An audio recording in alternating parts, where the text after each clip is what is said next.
Olá, terceira série, bom dia. Então, vamos falar um pouquinho. Peraí, gente, que eu tô organizando o celular aqui. Aí, agora ficou bom. Falar um pouquinho sobre o modernismo de 1945. Esse modernismo, ele é marcado por iniciar em 1945. Então, em um contexto histórico que estamos falando, estamos recuperando da Segunda Guerra Mundial, né? O Brasil não participou ativamente da guerra, porém, ele sofreu com a guerra, tá?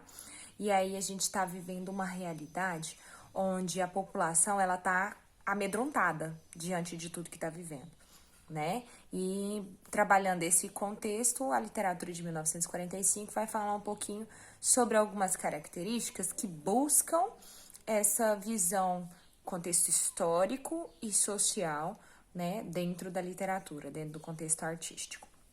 Bom, pessoal, se tiver alguma dúvida ou alguma pergunta, manda pra mim lá no e-mail institucional, tá bom? Não fica com vergonha, não. Pode mandar, não tem problema. Porque até então, a gente tem recebido bastante tarefa de vocês, né? Alguns alunos têm me tirado dúvidas também, mas caso vocês queiram perguntar alguma coisa, tirar alguma dúvida, gente, não fica com vergonha, não. Lá é só eu e vocês e pode tirar a dúvida que for. Ah, não entendi 1930 ainda, Tainara. Pode falar de novo? Posso, tranquilamente, tá? E aí, lá, nós estamos falando no livro de vocês, ele tá lá na página... Ai, peraí.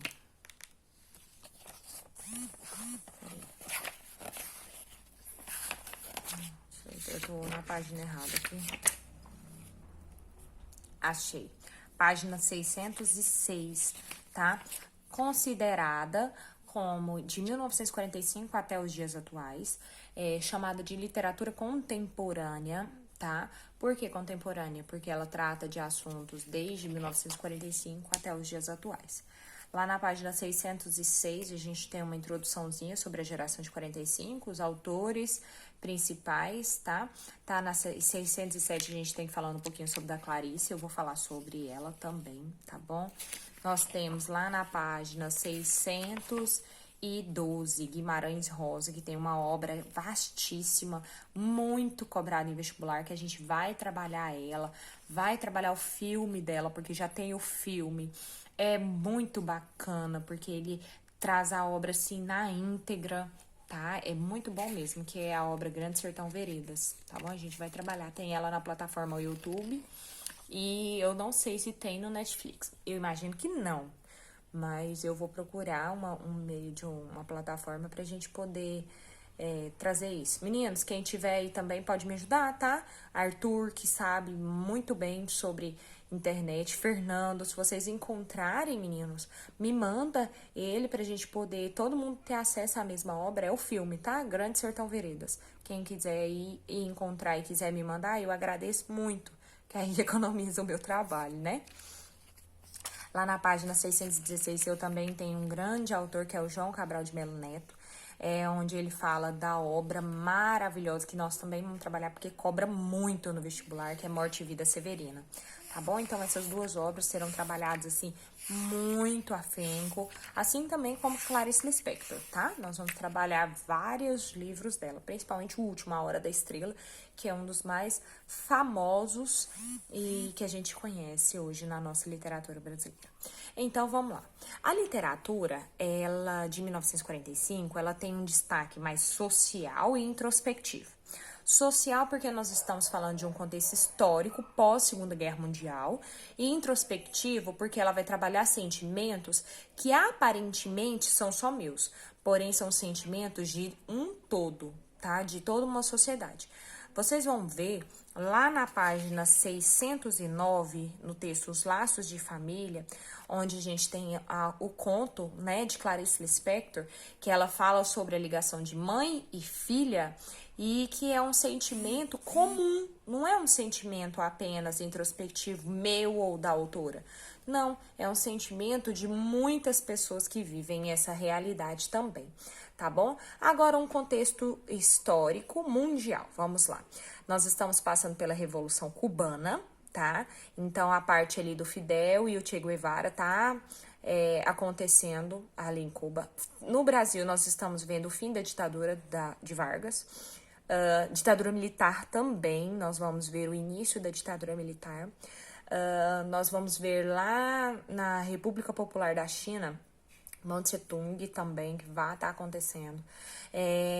Os presos que são condenados da Segunda Guerra Mundial, as pessoas que são condenadas à morte, a gente vai trabalhar muito essa questão do acesso à leitura, à literatura, alguns livros muito famosos hoje em dia, a gente vai compreender de onde vem essa fama, como no caso A Menina que Roubava Livros, né, que é uma obra que acabou se tornando um filme muito lindo, né, muito famoso e que tem destaque até os dias de hoje. Bom, então vamos lá, nós estamos falando de Brasil, né, 1945, onde a literatura, ela busca, né, uma mudança. Qual mudança? Um outro aspecto de linguagem, um outro aspecto de expressão, diante de tudo que o sofrimento que viemos passando em um contexto histórico mundial. Mais especificamente no Brasil, nós vamos falar um pouquinho sobre o fim da Era Vargas e um pouquinho também sobre a época da ditadura militar, né, de 1964 até 1985, né? Bom, vamos lá. A literatura, então, ela é usada agora como um instrumento de denúncia, seja um instrumento de denúncia da realidade, seja um instrumento de denúncia da situação onde as pessoas estão vivendo, é um instrumento também de entretenimento, tá? Onde a literatura, ela vai entreter aquelas pessoas que estão sofrendo diante daquilo e às vezes conhecendo aquela realidade que eles não conheciam antes, tá? Nós vamos falar um pouquinho sobre as regiões, mas os regionalismos presentes, eles são universais. O que é isso? As características presentes nos regionalismos, mas tem de caráter universal, tá? Nós vamos falar, então, sobre a miséria. Mas é a miséria da região norte ou região nordeste? Não. A miséria da vida humana, a miséria geral, entendeu? Então, as características regionalistas, elas vão se tornar universais agora. Então, para todo mundo conhecer essas características. A gente também tem uma das características dessa fase, né, de 1945 até os dias atuais, que é a busca da verossimilhança. É a realidade onde eu vou trazer para o outro uma realidade mais próxima da minha, tá? Mais próxima da minha realidade. Então, eu quero demonstrar aquela situação da maneira mais semelhante possível, tá? Então, essa verossimilhança é essa preocupação da verdade transmitida semelhante dentro de um texto, tá bom? E as tendências intimistas. O que essas tendências intimistas? É eu trabalhar sentimentos íntimos, como eu disse para vocês, porém sentimentos universais, que muitas das vezes a gente deixa passar porque fala, ai, que bobeira a minha. Mas não, são sentimentos gerais de todos, né? Nós também, a gente vê na poesia um pouquinho sobre um tom mais formal, mais formalizante, onde alguns textos como contos e romances tiveram mais alcance da população do que a poesia em si, porque a poesia ela tomou esse tom mais formal e acabou perdendo, né, o destaque para a prosa. Então, alguns contos, alguns romances nessa fase, têm maiores características, têm maiores, destaque, tá? Então, vamos lá. Nós temos também a questão da sondagem psicológica. O que é a sondagem psicológica? É eu conhecer a minha personagem não só do aspecto físico, mas também do aspecto emocional. Então, eu conseguir entrar e visualizar essa pessoa também psicologicamente falando dela. Lá no texto que eu falei para vocês, lá da página 609, os laços de família, gente, eles conseguem ver todas essas características que eu falei para vocês, tá? Esses sentimentos, essas posições, esses sentimentos intimistas, essa sondagem psicológica, essa voltado aí para o regionalismo universal, tudo tem presente lá, Como, professora? Me explica. Olha, vamos lá. Eu tenho a presença de uma mãe e uma filha que não tem um relacionamento bacana, ok? Sentimento da filha pela mãe não é algo materno, por assim dizer. É algo comum para a sociedade ver.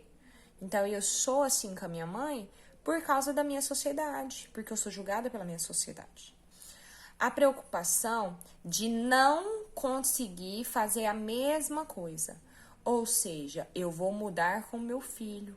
Eu não vou fazer a mesma coisa que eu fiz com a minha mãe ou que a minha mãe fez comigo. Eu vou quebrar essa expectativa. Então, isso é sondagem psicológica. Então, a gente vê através de, por exemplo, o impasse que as duas tiveram quando elas se tocam, que esse sentimento materno ali existe. Porém, o medo de uma sociedade é muito maior do que esse sentimento, né? Bom, e aí Clarice Lispector. Clarice Lispector, nós temos algumas obras muito importantes dela, eu vou falar três obras, que é muito importante. É Perto do Coração Selvagem, é uma literatura extremamente jovem, quando ela fez ainda extremamente jovem, em 1943, tá? Ela ainda era praticamente uma adolescente, porque ela nasceu em 1925, né? Eu não sei quanto tempo, porque vocês sabem que de matemática eu não sei nada. E também a gente vai falar sobre O Lustre,